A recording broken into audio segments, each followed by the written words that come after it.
We still cannot hear you. So I think we'll move to the next paper while we keep working on the audio. Dr. Godswell of Bo Scholar, I don't know if you can chat up Mr. Oscar privately, see how you can assist him with his audio, please. Thank you very much. Okay, so we move to the next presentation. Mrs. Frances Mado, your presentation is coming up next, and then the paper is titled Socio-economic Development and Post-Pandemic Recovery in Emerging Economies. Madam, do you need help with your screen sharing, or do you want to do that yourself? Let me do the sharing, please. It's all right. Can you go ahead, please? Thank you. Thank you very much.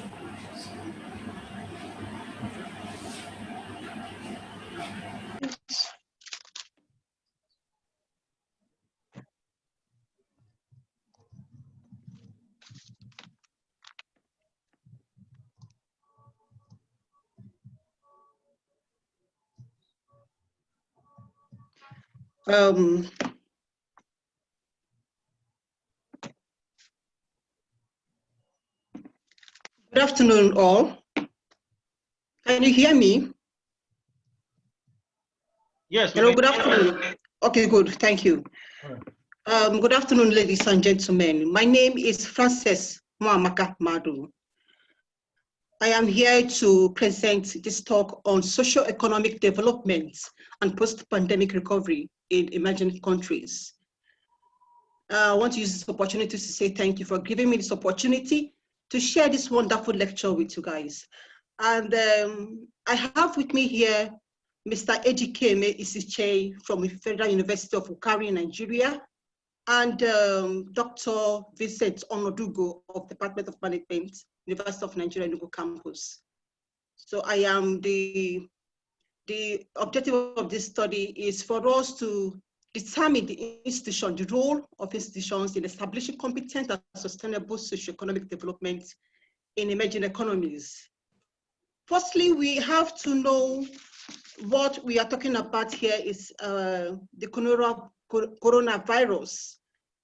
You know, the Chinese call it, or the world calls it the Chinese virus because it began in Wuhan, the province of Hubei, China, in December 2019. This virus is an acute respiratory syndrome that has really become a threat to the global health as a whole. And it has been spread through close contact with people's respiratory droplets from coughs and sneezing.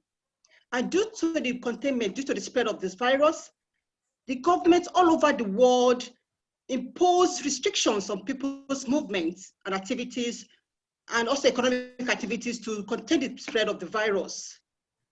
As you have in the next screen, in the next slides, please, the impact of COVID-19 pandemic on emerging markets has really caused a lot of problems in the global world. And one of the problems is economic recession, and we also have stagnation of income, acute food insecurity. We also have loss of jobs, poverty, and global health crisis. And most emerging countries are finding it difficult to cope with this health and social and economic squabble caused by this pandemic. And if you go to the next screen, you can find out that this crisis is far exceeded the previous global crisis that we've had in history. According to the screen we have on the screen now, according to this slide, sorry, you can find out that the world economy is experiencing the worst recession since the Great Depression. According to IMF prediction, they predicted that the economy is going to project to 3% in 2020. And according to the slide here, you can find out that the Great Lockdown of 2020 is differently far exceeded that of the global financial crisis of 2009. Then the next slide, we are looking at the effects of coronavirus, how it has dampened the global GDP. in 2020. From what we have on the screen, China, which is the epicenter of the epidemic, you can find out that the virus has pushed the country into negative growth of minus 1.5%, and this hit of coronavirus. They have also been pushed towards to minus 0.4% and powers. Then the next slide says the financial conditions have tightened due to this virus. From what we have on the screen, if you look at, we've had financial conditions from 2016, 17, 18, and 19. Then we get it to 20, we found out that 20, everything concerning financial conditions were tightened up. So there was no need for them to have external financing in regards to those that intend helping out the less developing countries. Then the next slide talks about the impact of coronavirus on business activities, the impact of the lockdown. When you look at this diagram, you'll find out that the world trade exists through global value chains. The COVID-19 has hit the three major GVCs hubs, talking about China, European Union, United States. And the consequences of this, due to the lockdown of all territorial boundaries, there will be reduced demand of all components, talking about the parts and the raw materials, for them to have the finished goods or the semi-final goods could not be moved from one territorial border to another because borders were closed. So the consequences were there were low exportation of raw materials and parts and components from other countries to the countries that need to produce some of these goods. So we're going to look at the next one. We're talking about how do emerging markets restart their economic engine after the lockdown. First of all, we're going to look at the meaning of emerging economy. It is redefined as transitioning from a low income or a less developed to a modern and industrial economy with a high standard of living. So according to OECD Economic Outlook June 2020, they said for some countries to support other countries, that is to ease off this economic blow in the global sphere, the most advanced economies introduced some policy support in order to turn around the condition of the emerging economies. So what do? Most of them, they had to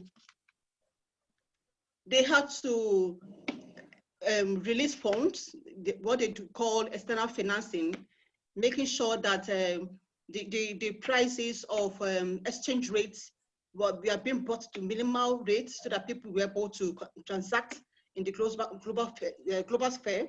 And also we're looking at economic recovery. What we did do to be able to recover all that have been lost during this lockdown? The term economic recovery cannot be overemphasized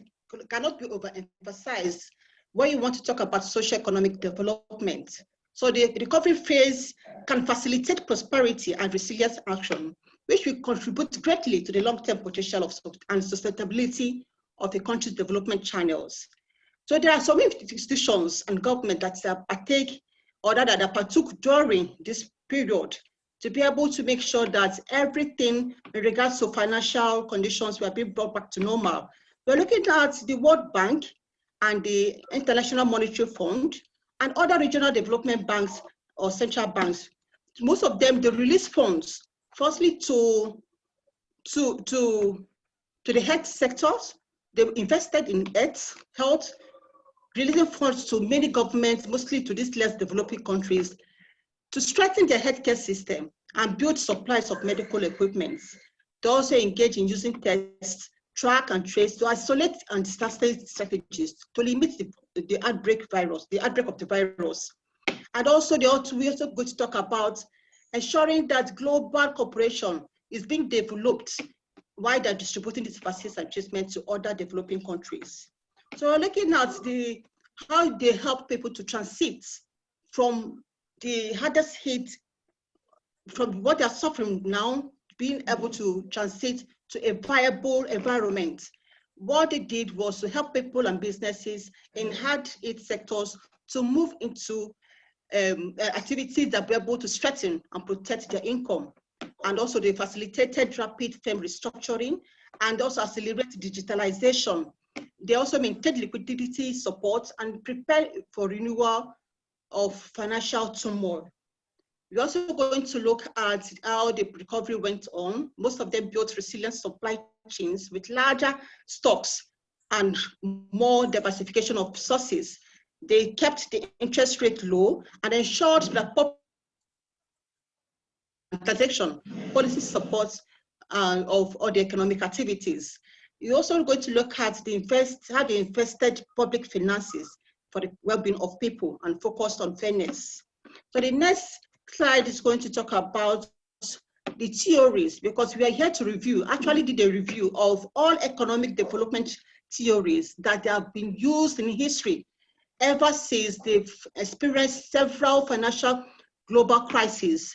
So after the first one, after the Second World War, there emerged the first economic development. That's actually where it started from. So from the screen here, we're going to review that of Adam Smith, Karl Marx, and John Maynard Keynes. So the next slide says, these economists reviewed three distinct approaches to economic philosophy, guiding development throughout the world. First of all, we're going to look at Adam Smith. He believed in laissez-faire, that states should not impose restrictions on freedom of any individuals. I also believe that freedom of actions brings out the best of individuals and increases the weight and progress of the society. So he really opposed government intervention in regards to economic development. Then the next person is the German philosopher. He is called Karl Marx. We call him the father of scientific socialism and a great thinker of history. He declined capitalism and also supported the advent of socialism. During that period, what he did was he actually inspired workers and intellect of different potentials who felt disenfranchised by the industrial capitalism and aspired radical solution to the inequity, detachment, and exploitation of the deprived in the society, which he thought was caused by the industrial capitalism. Then the next person we are going to talk about John Maynard Keynes, which aspired to stabilize a crisis-prone market system via activist fiscal and monetary government policies. He believed that employment is the key to growth, that the government should support the state, and he also envisaged that institutional control and international trade and finance, which actually led to the formation of IMF and World Bank in 1944. Sorry. So we're going to look at the next slide.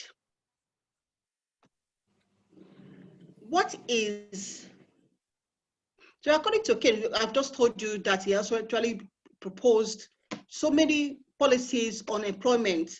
He believed that employment will be able to support the government to revive the economy to be sound and sustainable. So we are going to look at what is economic development. Economic development is being defined as a process of transforming from a simple low-income national economies into a modern industrial economy. Economic development could also be defined as the wealth and resources, that the development of economic wealth and resources of nations or region or individual well-being. To understand the definition of economic development, it is appropriate to understand the development theory. According to Bjorn Eaton in 1995, in his review of development theory and Trewood, proposed that development consists of three aspects. Firstly, you're going to look at the development strategy. There are different methods of economic development. We are looking at development of rural infrastructure, that's talking about road, water, energy, transportation, rural electrification, and storage and processing facilities. We're looking at the development of rural hopes, And we are talking about how to boost or improve the quality of life of every citizen, the economic well-being of the people living in the rural areas. They're giving us aesthetic of agricultural or resource-based businesses. So these are the methods. Then we are also going to look at development ideologies. These are various development agendas that reflect different goals and objectives of social, economic, political, cultural, ethical, moral, or religious influences that shape up the development strategies. If you can look at the screen now, we look at the eradication of abject poverty and unemployment. We're also going to look at higher growth with greater equity, equity of distributive justice and social equality.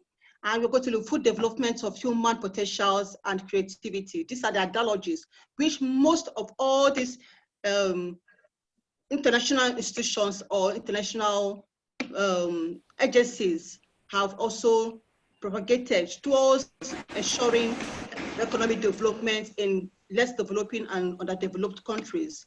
So we're now going to look at the development theory. Development theory is a set of logical postulations that illustrated how development occurred in the past and how it should occur in the future. We Hello, are going to madam. talk about, yes, please. Can you please get to methodology and concluding Okay, parts? actually, what I did was a review. I did a review of other theories that they have used in order to bring, or rather in terms of economic recovery and economic development. Actually, I did not carry out any research. Just a review was what I did. Review is research. You carried out research. Sorry, research, sorry, thank you for that. So we're talking about, Summarize a bit, okay? okay, good. So let us start from the old and to the new. The traditional theories of development, you have many theories that they have proposed in history that they have used or they have applied after they have experienced one financial crisis or the other. So from the onset, they believed in the traditional theories, which came into existence after the World War II. And under these traditional theories, we have the structuralism, we have the linear model, which they thought could enhance growth through whereby policymakers could affect higher savings and investment rates in developing countries, but it has proven to be flawed. Then we have the neo-Marxist or dependency theory. We believe that the industrialized countries that receive raw materials cheaply from the developed countries were being favored in the market, while the underdeveloped really suffered, and which made them to engage into what is called the autonomous development, that's self-sufficiency. We're going to look at the next slide. I'll have to be fast about it. So you're talking about modernization. The theory states that economic development is the process of transforming society from the traditional to the modernism. You have the Malthus theory that also said that for you to revive an economy, you have to focus more on the population increase, that the population has to be reduced, it has to be curtailed in order to be able to control and achieve growth targets. But it gets, if it is not done, nature has a way of taking its course. And we're looking at the capital accumulation and balanced growth, which was propounded by Rostand Rodan. It stated that massive industrialization was the way forward to growth and progress for less developed countries. And these are the theories that people have proposed. If you know that for countries that want to recover or rather get their economy developed after facing one crisis or the other, we are not going to talk about this Rostow theory. It's also one of the linear model that was applied. It's one of the most popular models that have been used. He actually staged this development growth into 5 stages. The first was the traditional society that says that transition triggered by external influences or interests of markets.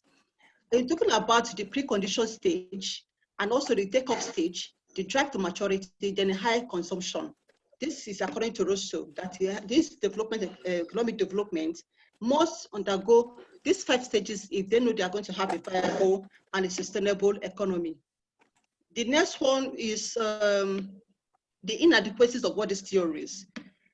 You know, all the theories that they have propounded, they thought would be the best for every economy to imbibe, for them to be able to revive the economy, but they all failed. According to linear model, some of the critics said that they assumed that supply of supply surplus labor in the agricultural sector could enhance economic growth, but rather it gave a negative effect to the sector without creating a sufficient growth in the economy of modern technology. Look at the dependency theory. The dependency theory says that multinational corporations and some developed countries exploited the developing countries by dominating international trade. Then the developing countries that refuses to go along with the terms of trade, we are forced to accept the less favorable rates, which led to their underdevelopment. We are going to look at the mainstream theories, which follows the free market approaches and does not explain the process of economic development satisfactorily. So all these inadequacies in theory led to the initiative of the new general theory. So this is one of the theories that is being propounded by Song Hee-jua. He believed that with this, in our current state, that most countries that would accept this general theory of economic development will be able to have a sustainable and a viable economic recovery and development. Then Song Hee-jua is an author which set out the drivers of economic development, challenging mainstream theories. It combined the Eastern and the Western development experiences, merging their economic and political perspective, better consolidation of business management, and economies for the goals of economic growth. The theory gives advice on public policies for sustainable development and also identifies and solves the causes of economic polarization and growth stagnation. He also propounded that with these operating terms, which he calls economic discrimination, and the Holy Trinity, which is market, corporation, and government, I believe that with the role of all these institutions, that economic development will be achieved. The theory shows that mutualistic coordination of these three government growth institutions, these three institutions that he has not mentioned, will be able to generate economic development with the help of economic discrimination. He also explained that egalitarian policies are also impeding the rising of economic inequalities, thereby by causing market competition. The next one is that the theory emphasizes that economic development is not estimated by an increase in productivity, but it is made up of complex evolutionary transformation process. He also recognizes that market is an essential institution for economic growth through the function of economic discrimination, which distinguishes the winner from the losers. He also proposed that corporations, with the help of this institution, the Holy Trinity, that's the government and the corporations, can provide solutions to these market failures. Corporations provide solutions by avoiding or minimizing transactions and information costs through internal command and control mechanisms. He also proposed that with the help of these three institutions, talking about the corporation and the government, that this Holy Trinity, when the government have a symbiotic coordination or cooperation between them, they'll be able to achieve economic development in every government.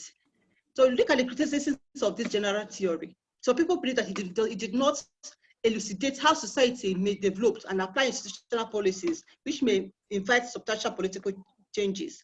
And also, some people said that they did not explain the cases of successful economic development of countries that did not apply this institutional policy. For example, that of the Soviet Union, North Korea, achieved substantial growth and underwent transformative changes in their economies, from agrarian to industrial, in a relatively short period without limited liability corporations and capitalist markets. So what he's saying in essence is that these countries I've just mentioned were able to undergo some transformative changes in economic development without applying these institutional policies. That is one of the flaws this general theory has. From there, Young Shik Lee also proposed a new general theory after Yuan has actually proposed his. He is trying to define the disciplinary parameters of law and development, which is explaining the mechanism of law impact in development. They demonstrate the effectiveness of this general theory by administering it to an empirical case and also by explaining the development process of South Korea from 1962 to 1996 with some analytical framework. So what he's saying there says that the idea of development, which has been connected with developing countries, may be used to address the economic problems in developed countries today. So what he's saying in essence is that if you want to achieve economic development, you must undergo growth and distribution, which he has explained to us, that with growth, there are some growth facilitated investments with the economy can engage in, such as investment for industrial infrastructure, investment for innovation like R&D investment, investment like government subsidies, including tax rebate and loan guarantee for specific industries. They also propose for the distributive facilitated investment, which is also subsidies for minimum wage requirements and investment to promote balanced regional policies. So he was able to differentiate the GFI from DFI. He also used the growth spending, growth investment spending, which he sees as the tendency for the government to use the limited resources they have for growth purposes.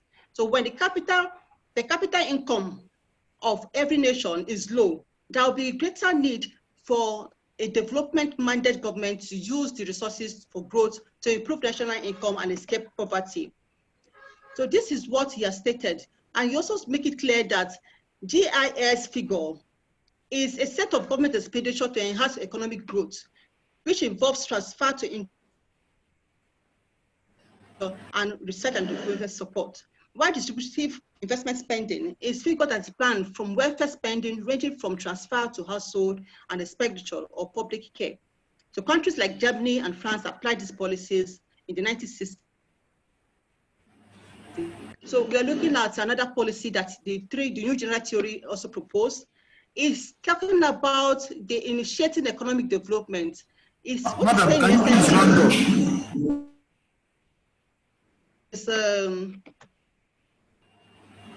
These are the policies that this new general theory is also proposing. So conclusively, what I'm going to say is that economic development is a very complex and ambiguous. It's the analytical bonds of every traditional or common economic theories. So we can pick from the previous financial economic crisis that we've had in history, such as the Great Depression of 1930, 1997 to 1998 Asian financial crisis, financial and economic crisis of 2008 and 2009. And you can see from the previous experiences, you have realized that all theories of economic development portrayed in this important is really important, and it portrayed the importance of government and other institutions towards addressing these global issues. So the institutions really focus on social protection, rethinking of social policy. Governments of all the world should seriously embrace the social impact of the austerity measures. So there will be great need for the rich countries to support the social and economic recovery in the poorest countries by fulfilling their aid commitments and expanding debt forgiveness and workouts. Therefore, the recently advanced general theory of economic development offers an innovative approach to fill the gap other theories couldn't fill by identifying economic development as an evolutionary, multi-dimensional process that includes the political economic dimension and institutions. So,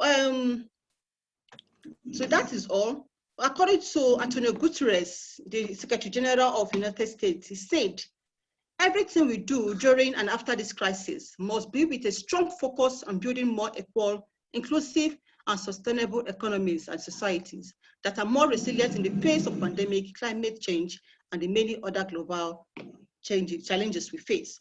So I believe with these few slides that I've just presented, I actually made a review of all the economic discovery, economic development theories that have been used in history, from the old traditional theories, getting to the mainstream theories, and now to these new general theories that I've just portrayed with these slides. So thank you for listening.